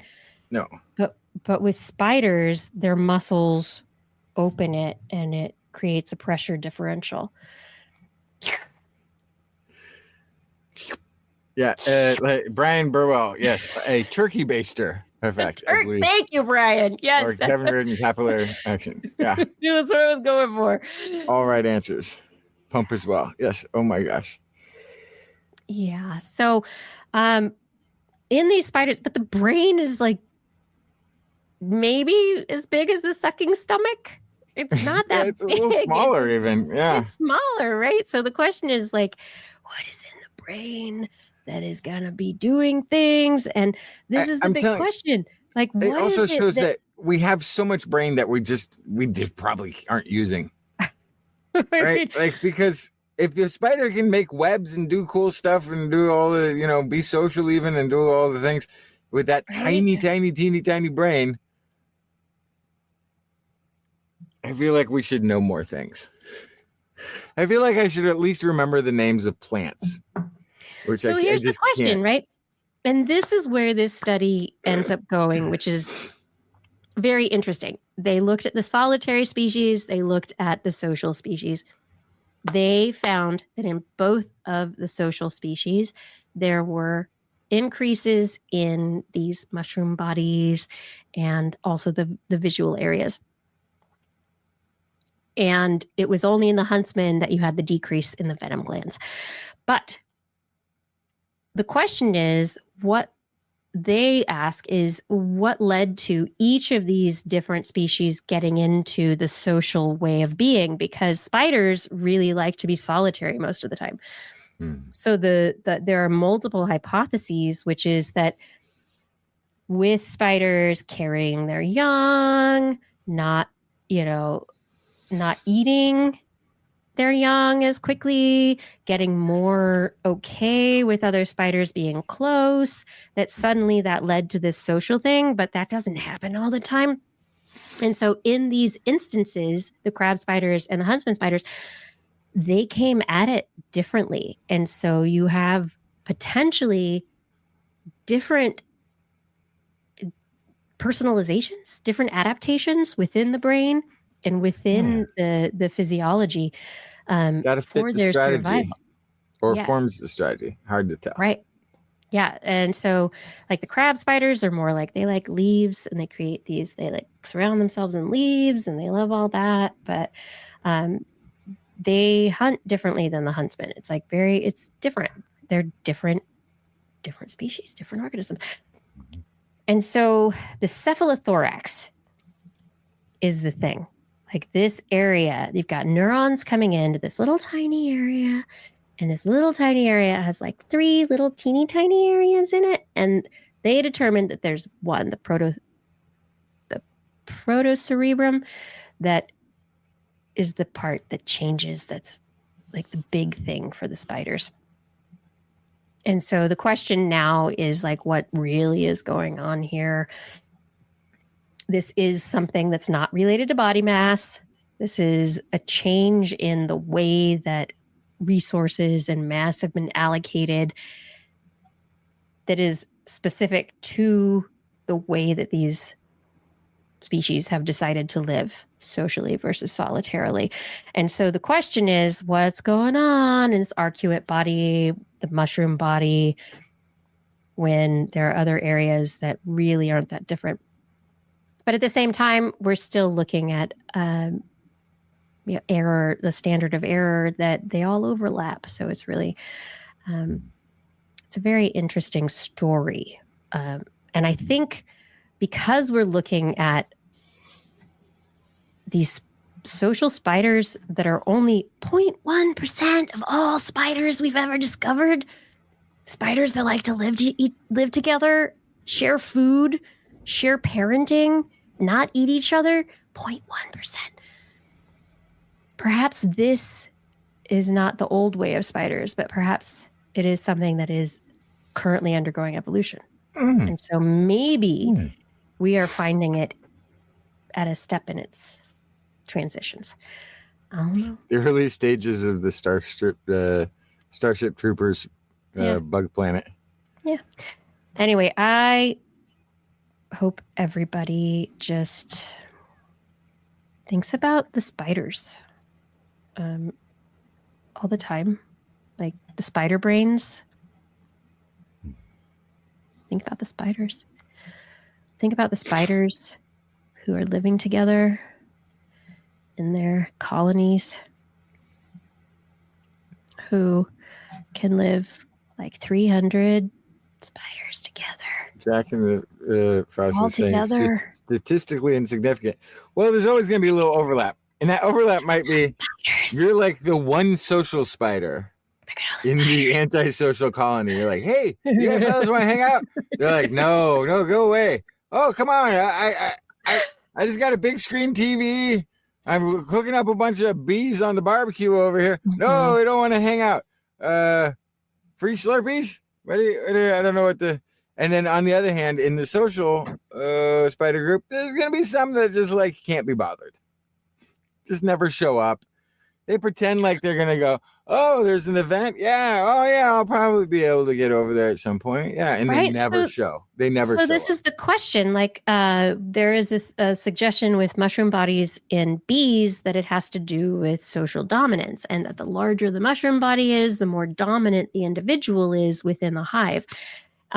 We know bees have like a crazy social system, and that their brain allows them to do that, and that individuals genetically are like set up to have different brain arrangements, right? That we haven't fully elucidated yet, but we do know that they've got mushroom bodies that are bigger than non-social colonial insects, that there's stuff going on there, and that it's related to hierarchy. And so what else is happening within these spiders? I love though this paper, really written very well. They set up all their unknowns. They're like, yeah, don't know it. Like I really, from a transparent perspective of what we know and what we don't know and what we set out to do and what we can do and what we'd like to do, they put it all in there. It's really well done. So, yeah. And it's good to do that. It always boosts confidence. I've always find an overconfident or overstatement filled paper to just seem less reliable. It's not. It makes me doubt their hard data, which is weird. It like They're makes me confident question with their like, data. They're like, but we couldn't do this. Somebody Yeah. should. This is a great direction to study. It was very well done. But anyway, I hope you all go to sleep and dream of social spider brains. What would it be like to be a social spider? To nestle in with your spider brethren for a good night of sleep? Justin, hey, are we? All are I'm we saying done? is if you're a spider dude or weaver spider dude and Ooh, the lady invites you over for drinks, don't do it. just so you know, she means you. Because they have a sucking stomach. I think we've done it. Oh my gosh, yeah. I think we did. All it. right. We got through all of our studies, all of our stories tonight. Thank you for joining us. So wonderful to be able to hang out with you on another Wednesday evening. Thank you for enjoying the science. The evidence brought the curiosity as well. And thank you for bringing your own curiosity and wit to the chat room. Love it. Jack Frost, come on. That was amazing. Thank you so much. Yeah. Really appreciate you being here. And thank you for sharing This Week in Science. And thank you for appreciating the show we brought tonight. I hope you did. I mean, you're telling me you appreciated it. So I appreciate you. Thank you. Yeah. Live long and prosper. I just want to thank everyone in the chat room, though. No matter what amount you're able to give, you're here. You're giving your comments and yourself and your time. So thank you for being here. In the future, those of you who are watching time shifted, thank you for being here also. And additionally, I have to thank Justin for co-hosting and doing this. Yeah, I love that you're here with me. Thank you. I didn't have a choice. You told me I know you that did. you'll You could kick be me like, in the no, shins if I didn't show up. I can't reach you from up here. Not anymore. Jeez. I mean, it's easier than when you were in Denmark, but come on. This is why I do the show. Kiki has blackmail on me, and she makes threats on it. I just want to put that out there in case anything happens to me. This is. I don't. I only have good things. Only recommendations and props. Fada, thank you so much for your help with social media and show notes. Really appreciate it. Yeah. Gord, Arnlore, others who help keep the chat rooms really good places to be. Thank you for being there and helping with that. Identity 4, thank you for recording the show. Rachel. Nobody would hear us without him. I know. No recorded version of the show. It was like we wouldn't even exist. I know. Thank you for doing that. And Rachel, thank you for Makes editing. the podcast sound intelligent. Makes it sound tight. By clipping together all of the good parts. And now I'm going to say thank you to our TWIS patrons.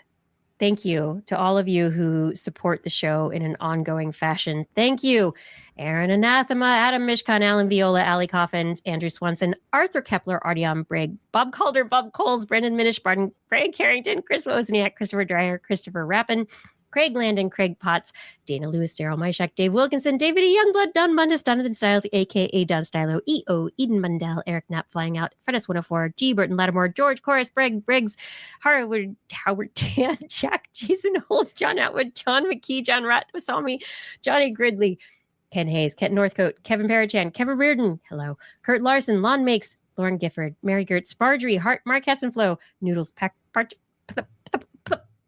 Pecoraro, I hope you're doing great at NASA.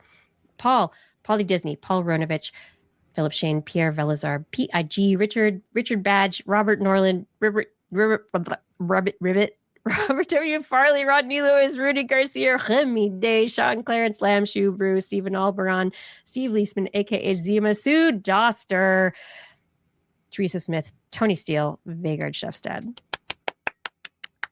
Thank you all so much. B and Frumpy B, thank you for the super sticker. Oh my gosh, that's amazing. But thank you to our Patreon sponsors who support us in an ongoing fashion. If you would like to support us on Patreon, head to twist.org and click on that Patreon link. Whoosh. Yeah, Jack Frost, share on socials. Tell other people about TWIS. On next week's show. Oh, on next week's show, we will hopefully be back broadcasting live from our YouTube and our Facebook channels and all the other lovely places that you're picking up this feed. If you want to listen to us as a podcast, just Google This Week in Science wherever podcasts are found, which is where you know, you already found us, so you probably already know. If you've enjoyed the show, get your friends to subscribe and listen to. For more information on anything you heard here today, show notes, links to stories will be available on our website, www.twist.org, where you can do deeper dives into the stories that you've heard here. You can also sign up for Blair's newsletter, which I think is going to be weekly soon. I don't know. It hasn't been announced yet. Nope. I was just looking at my documents and I saw the last newsletter was sent like a year, maybe 2 years ago. So a while ago. I might send a new one soon. I don't know. Sign up. I don't know why we announce. I really don't know why we Surprise. announce it every week when Blair has not put out. Would be wonderful if we did this. And if you want to write a newsletter, send it to us, and then we'll be able to read it. We love your feedback. If there's a topic you would like us to cover or address, a suggestion for an interview, please let us know on one of the social media accounts. Send us an email, put TWIS in the subject line, or your email will be spam filtered into oblivion. We look forward to discussing science with you again next week. And if you've learned anything from the show, remember, it's all in your head. This Week in Science. This Week in Science. This Week in Science. This Week in Science, it's the end of the world, so I'm setting up shop, got my banner unfurled. It says the scientist is in, I'm gonna sell my advice. Show them how to stop the robots with a simple device. I'll reverse global warming with a wave of my hand, and all it'll cost you is a couple of grand. 'Cause this week's science is coming your way, so everybody listen to what I say. I use the scientific method for all that it's worth, and I'll broadcast my opinion all over the earth. 'Cause it's This Week in Science. This Week in Science. This Week in Science. Science. Science. Science. Science. Science. This Week in Science. This Week in Science. This Week in Science. This Week in Science. This Week in Science. This Week in Science. This Week in Science. This Week in Science.